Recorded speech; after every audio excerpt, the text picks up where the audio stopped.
Welcome back. So, today I will be talking about what is biology, what is cell और cell theory के बारे में। ठीक है, इतना सही है छोटा सा।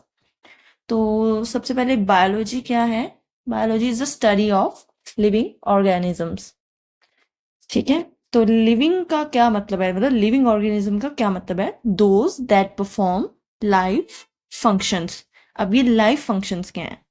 जैसे रिस्पायरेशन हो जाएगा, आपका न्यूट्रिशन हो जाएगा, एक्सक्रीशन हो जाएगा, ग्रोथ होगी, रिप्रोडक्शन होगी, रिस्पॉन्स दोगे आप एक्सटर्नल स्टिमुलाई को, एक्सटर्नल मैसेज को, रिपेयर होगा, कट जाएगा जैसे फिंगर में लग जाएगी तो उसकी रिपेयर भी तो होगी ना, प्लेटलेट्स अपना एक्शन करेंगे ना, तो वही सब है। तो अब सबसे पहले अब यहाँ अब ये है कि parts of the plants that is fruit and seed, ये कंटिन्यू करते हैं रिस्पायरेशन को even after being plucked from plant. ये रिमेंबर दैट। ओके, उसके बाद हो जाएगा सेल थ्योरी क्या है। अब सेल क्या है वो मैं बताती हूँ आपको। ये थ्योरी किसने दी थी? ये थ्योरी दी थी ये, अब इसको आप किसी भी तरह से प्रोनाउंस कर सकते हो, बट मैं मेरे हिसाब से शिल्डिन एंड स्कॉन। ठीक है, हमारे सर ऐसे ही बोलते थे, शिल्डिन एंड स्कॉन। ठीक है, जब मैं थोड़ा छोटी थी तब तो मैं बड़ा अजीब सा बोलती थी, पर अब मैं शिल्डिन एंड स्कॉन बोलती हूँ। तो सेल थ्योरी का पहला पॉइंट क्या है? Cell is the structural and functional unit of all living organisms. ठीक है, अब इस हम बोलते तो शुरू से हमें पता है कि सेल को और माइटोकॉन्ड्रिया को आज तक कोई नहीं भुला पाया है।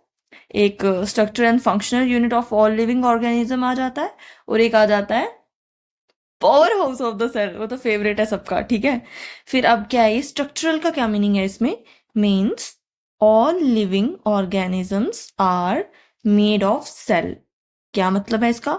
चाहे एक सेल, जैसे यूनिसेलुलर ऑर्गेनिज्म हो जाए, मल्टी सेलुलर हो जाए, प्लांट्स हो जाए, एनिमल्स हो जाए, सोशल एनिमल्स, होमोसैपियंस हम हो जाएं, ठीक है, कोई भी हो जाए, कोई भी लिविंग ऑर्गेनिज्म होगा वो सेल से ही बना है। सबसे स्मॉलेस्ट स्मॉलेस्ट जो यूनिट है वो सेल ही है। सेल जुड़कर फिर टिश्यू बनाएंगे, टिश्यू जुड़कर ऑर्गन हो जाएगा, ऑर्गन जुड़कर ऑर्गन सिस्टम हो जाएगा, और ऑर्गन सिस्टम ये सारा बन के ऑर्गेनिज्म हो जाएगा, जो कि एक लिविंग चीज है। मतलब चीज तो नहीं बोल सकते। ठीक है, तो ठीक है, जैसे हार्ट भी है, तो हार्ट क्या पूरा हार्ट निकाल लो, ठीक है, ओके ठीक है, तो वो भी तो सेल से ही बना है ना।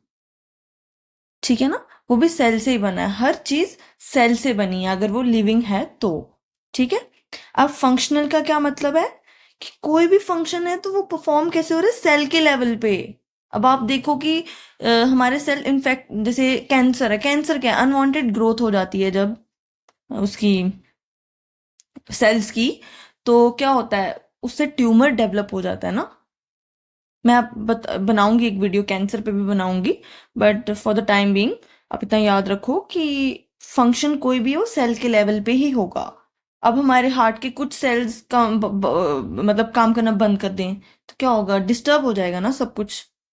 तो यही है इसका मतलब। तो सेकंड क्या है जो सेल थ्योरी का पॉइंट, वो है new sales arise from pre existing cells. इसका क्या मतलब है? एक सेल तो मैंने पहले से बना के रखा है। जैसे ये सेल है ना, तो अब सेल डिवीजन होती है। चुटकू से थे हम जब पैदा हुए थे, तो सेल डिवाइड ही हुआ होगा ना, ग्रोथ ही हुई होगी ना, प्री एग्जिस्टिंग सेल्स होंगे ना। अब जन्म, अब हमारा बर्थ ही देख लो आप, तो क्या है वो? Male gamete that is sperm and female gamete that is ओवा। उनके मिलन से, उनकी फर्टिलाइजेशन से क्या हुआ था? जाइगोट, हाँ जाइगोट हुआ था सबसे पहले। फिर उसके बाद मतलब ग्रोथ होती गई, तो क्या डिवाइड होते गए सेल, तो क्या बन गया? जाके एम्ब्रियो। फिर एम्ब्रियो से वो फीटस बनता है। ठीक है, फिर फीटस फीटस से फिर क्या होता है आगे? बच्चा ही बनेगा। बस, चलो ठीक है। तो ये हो गया प्री एग्जिस्टिंग सेल का, फिर यही डिवाइड करेगा, ये दो बन जाएंगे। अब आगे सेल डिवीजन में भी माइटोसिस, मियोसिस, वो अलग अलग प्रोसेसेस हैं, आई शेयर विद यू। उसके बाद रोबोट हुक, ये थोड़ा ऐसे इंफॉर्मेशन के लिए कि first one to C sales इन, ऐसा ऐसा नहीं है कि इससे पहले सेल्स नहीं होते थे।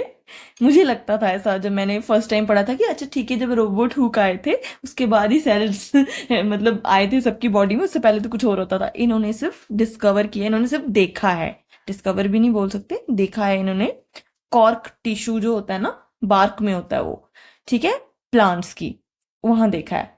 अब एवी लिवन होक, इनको क्या बोलते हैं, फादर ऑफ माइक्रोबायोलॉजी। अब वर्ड्स को तोड़ लो और मतलब तो समझ आ ही जाएगा। बायोलॉजी का मैंने आपको बता दिया, और माइक्रो का आपको पता है, जिसको हम नहीं देख सकते अपनी नेकेड आईज से। ठीक है, first one to see bacteria and protozoa in pond water. अब ये यूनिसेलुलर ऑर्गेनिजम्स हैं, ये बैक्टीरिया प्रोटोजोआ जो भी है।